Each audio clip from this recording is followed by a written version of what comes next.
Welcome to Community Conversations. I'm your host, Josh Hardy, Concord TV's Executive Director. And on today's show, we're going to be talking to another Executive Director, Michael Haley Goldman from New Hampshire Humanities, which is a nonprofit that does great work in not just Concord, but in the New Hampshire community. So I hope you enjoy that conversation that we had with Michael.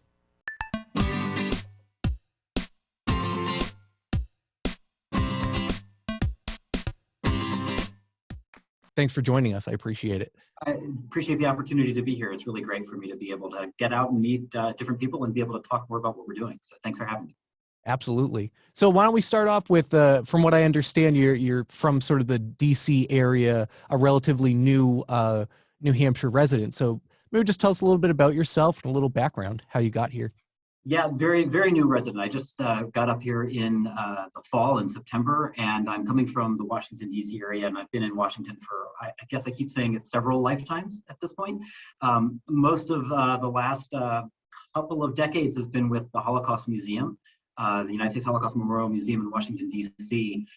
So I've been working with public history for a good amount of time in a number of different ways.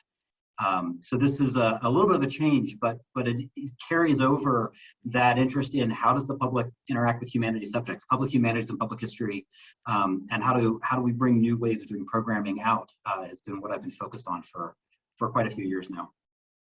What's interesting with New Hampshire, just anecdotally, is there's a lot of sort of New Hampshire tradition, which I saw on some of your upcoming programming, New Hampshire quilting and a lot of these, Yankee New Englander traditions, but also welcoming new cultures and people with different backgrounds. And we've seen New Hampshire becoming a more welcoming, embracing of different, and I think I would guess with New Hampshire Humanities, there's other programming that addresses sort of that learning new things and celebrating where you've come from, where you've been, but also celebrating other cultures that maybe you don't know much about. Is that sort of on the right track? Absolutely. I mean, it's one of the things I've been learning as I came up here, and I'm still, there's so much more to learn, but really the way that New Hampshire and all of New England thinks about itself is such a really kind of special place that way. But there's the flip side of that as well. There's programs that we support that are really trying to point out to people that some of the things that are built into kind of your expectations for New Hampshire aren't always the reality of it, or haven't been the case at all times. So it's really that balance that New Hampshire Humanities kind of gets to be in the middle of, and it's really exciting to kind of be able to go from programs about like the stone walls of New Hampshire and all the way kind of into things that are, talking about artificial intelligence and what's going on in the world in ways that we might not expect today. So that is part of also my attraction to being up here. I've spent so much time really with a history of genocide, which is obviously really important, obviously something that I've been really dedicated to for a long time, but it's nice to be able to actually take a step back from only the most difficult chapters of history and be able to talk about kind of a wider range of things that are going on. And there's so much happening here that it's been really, really great so far. Well, and you sort of just touched upon what I wanted to ask you about next, which is humanities is a broad topic in the sense that it's everything from history to art to many different kind of categories. Could you just sort of summarize, though, couple things, which is backing up a step, and if you could break it down, what's the core mission of New Hampshire Humanities? And then also for our audience, just a quick breakdown of the humanities topics in general. Give us an idea of what those categories are so we don't miss anything. Yeah, and so it's interesting. People get really hung up on like, oh wait, really, what is the humanities? And it's both can be as complicated or as simple as you want it to be. There's a whole tradition when people talk about the humanities subjects that people are familiar with from school and from universities, right? The idea that humanities includes everything from philosophy and literature and history, all the way out to, some people would count anthropology, to all those subjects that from school that aren't the hard sciences and the social sciences generally get lumped together under humanities. But what it really is a whole way of approaching the world, right? If you think about, if you're studying the sciences, the scientific method is kind of a guiding principle, whether you're in chemistry or in physics. The humanities is a way of understanding the world that is human-made, human thought, human experience, and a way of tackling understanding your connection to that world. And that gives you a chance to understand the past. It gives you a chance to understand and connect to people and their experiences in a very kind of deep and profound way. So any of those kinds of experiences are really what we're about. So the organization is here to make sure that everybody across the entire state of New Hampshire has the opportunity to dig into the humanities. And that is a methodology of looking at the world, is something that everyone gets access to. A lot of people don't know we're an independent nonprofit, but we're connected to the National Endowment for the Humanities in DC. And we're one of 50 plus organizations around the country that really help to help promote the humanities within each state. So we play that kind of both a centralized role within the state, but also we're tied into what's going on nationally. Great, thanks for clarifying that. So what are some of the services and programs offered to carry out that mission of providing humanities enrichment to the community? So the two different ways that we do a lot of this work. One is that we support other organizations in doing this work, and then we of course run our own programs. Cannot undervalue like the work really of supporting the humanities organizations across the state. In fact, one of the roles we had was helping to distribute funding around the pandemic that was earmarked for humanities organizations and programs. So more than $500,000 has come through New Hampshire Humanities out to the organizations in your communities. That might be your library, it might be a historical association, it might be a group that's not a humanities group that's doing a humanities program in your community. We actually have been helping support funding those organizations so that they can manage the pandemic. That's been one of our big roles. That's building on one of the other major programs we have. We do community project grants, and we've been doing this forever, not just during the pandemic, which is where people are planning a program and they apply for a grant from us. So we are a grantee of funding small projects and large projects, again, throughout the state. So people are planning something that is a speaker program, a film series, an exhibition, whatever that might be, apply to us for funding that we can help support it. So that's one of the other ways that we do that support of organizations. Another piece of it that is really kind of the part and parcel of that whole piece is our Speakers Bureau, which is something that's been going on for a huge number of years. And we've got these amazing speakers that we've pulled into a program called Humanities to Go. And Humanities to Go is where you as an organization might want to bring in a humanities speaker to talk about artificial intelligence and what does it mean for humanity. You find the speaker through Humanities to Go, and we fund that person to come and do a presentation for your organization. That's something else that we do around the state. So any number of different ways that we then kind of bolster programming going on for humanities all around New Hampshire. So that's one big part of what we do. And we also do direct programming. So this is something that we try to work with partners whenever we can, but sometimes there's a need or an opportunity that is something that we see as important for the state.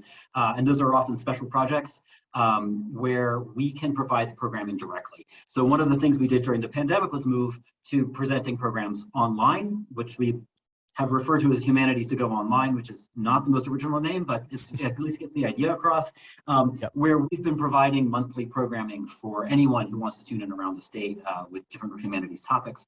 This has sometimes taken the opportunity to kind of have a special focus, like last year and the year before, we were doing a program called Black Thought, which really looked at kind of highlighting particular areas in history from a Black Thought angle.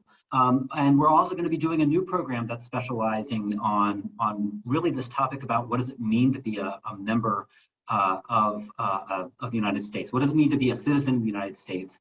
And what are the rights and the responsibilities that come with being part of the United States? And how has that changed over time? So that's another special program that we're going to be doing starting probably in February and running through the spring, which will be both online and in other places, hopefully near everyone. So there's a lot going on. Yeah, I just that's a lot. A whole lot there. But it's a lot, but also I saw, you guys are a staff, it seems like of what, maybe 7 or 8 people. That's right. That it's incredible the amount looking at the schedule. As you said, there's a lot of funding for other people to host their own presentations, but still pretty remarkable what you guys are able to organize, facilitate, and host yourselves. Now I'm curious, the humanities online, what is it, humanities to go online? So could you tell If us, you so have new ideas for like naming that program, I would love to hear them because we'll it's a we'll little bit run too a much of a mouthful. we'll run a poll on that, but it's like you're just like, it's a practical name. It's a practical name. That's what it is. But so I'm curious. So you said that's once a month, and that's basically available. People like register for a Zoom event, and a Zoom Mhm. conference or whatever it would be. Is that pretty Yeah, much how? that's all you had. You go to our website and it's usually highlighted fairly heavily. And once a month we will be running programs. This past Friday was our last one, and it was a really great program on Frederick Law Olmsted and the shaping of the environment in parks to be a place really to promote democracy. Really is the way that. The speaker talked about it. Like it was the most idealistic way of understanding a park space. And that work is even reflected here in Concord. So Great. Oh, that's awesome. Now, is that type of presentation, it's interactive? People can ask questions, put comment, they can type them out in the comment section, or it's yeah, interactive. and it's an interactive program where Yep. you have a speaker, but then you can ask questions, and then we take questions through the chat, Yep. and try to keep it going as long as people have questions, which is the hard part. That's great. I asked that because I've learned I'm a lifelong New Hampshire resident, but we are a very inquisitive group of citizens, I think. Maybe it's Mhm. because of First in the Nation primary. Maybe I'm not sure what it is, but I find compared to a lot of other states, you have a very inquisitive kind of asking people who want to ask why or who want to shake the status quo. So I bet those discussions are really, really enriching and enjoyable. Yeah, people have a lot to say, and I don't know. Being new to the area, I was gonna put, the whole idea of the town hall meeting, right? Like, there's always the Yeah, opportunity for you to stand up and talk, and that is kind of built into the fabric here yeah. in New Hampshire, and that certainly plays out as we're having discussions. That's great. Now, if someone had a topic that they're an expert in their field, let's say, someone from Concord TV, hypothetically, I'm not volunteering this up, Mhm. but if Okay. someone from Concord TV said, the history of 20th century American television, Mhm. or just any fill in the blank topic, but how would they, I know we're doing just a short program here that may be a longer answer, but how would they get started? Who would they need to talk to turn that Yeah. idea into a New Hampshire Humanities sponsored program? Well, it's a great question, partially because we haven't been taking new programs for a while, and that is something we're hopefully going to be starting to do again in the Mhm. spring. We have a great program staff, and I don't really know. Again, we've had a lot of turnover in our staff, but which person will be doing that Sure. exactly? Yeah. But they basically will be. Putting out a call for new programs, hopefully in the spring, so that we can Good. kind of repopulate Yeah. the different programs that we have available for people. And there also will probably be sometimes where we're going to be looking for programs on a particular topic. Like I mentioned, this idea of what does it mean to be part of the United States, to be a citizen of the United States. It's something where there are definitely speakers we already have that are on these topics, but it also might be a moment where we're looking for more speakers because we're really trying to encourage more of our partner organizations that are working around the state to be talking about these ideas and thinking about these ideas. So we might put out a call for particular themes as well. But it seems like a good problem to have, that you already have a pretty good base of presenters and topics.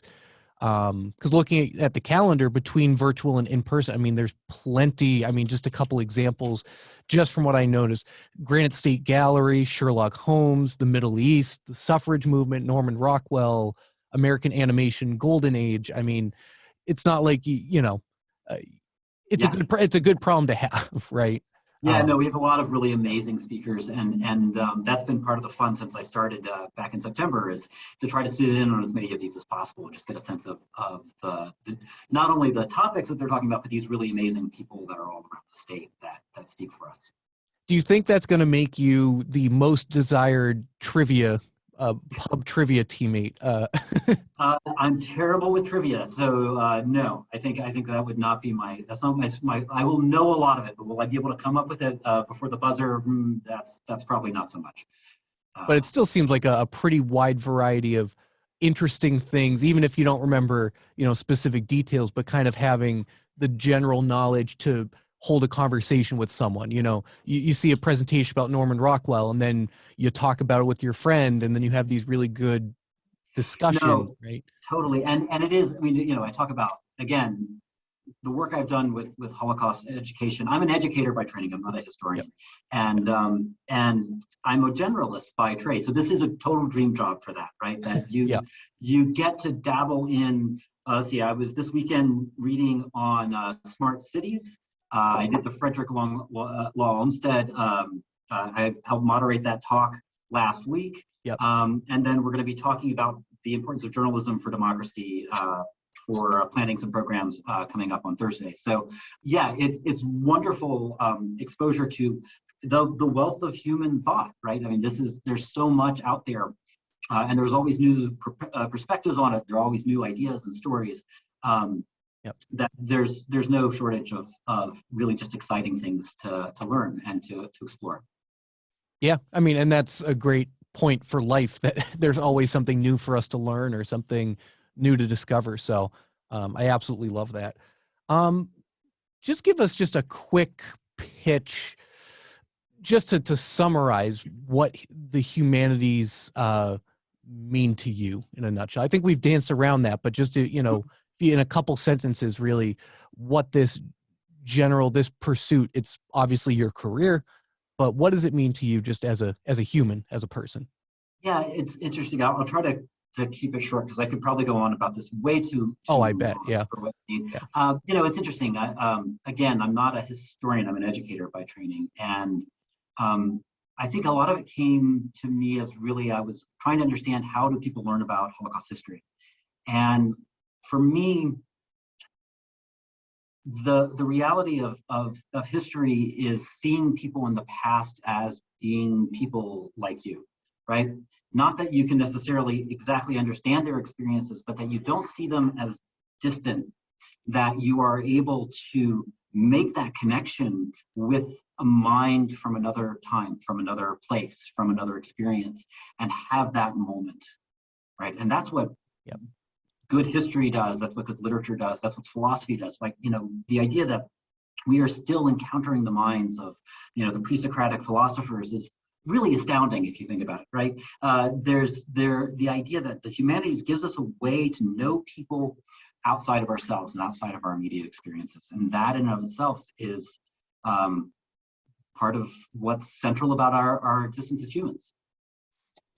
Right. And so the ripple effect is by opening yourself up to other perspectives and other experiences, in theory and in practice, it makes New Hampshire a better place to live. It makes us a more understanding and accepting community, that we can communicate with each other better, which is actually a big kind of purpose of Concord TV, is trying to facilitate that we can have conversations with each other. And unfortunately, in America, there's been a breakdown in terms of sometimes just being able to have a conversation.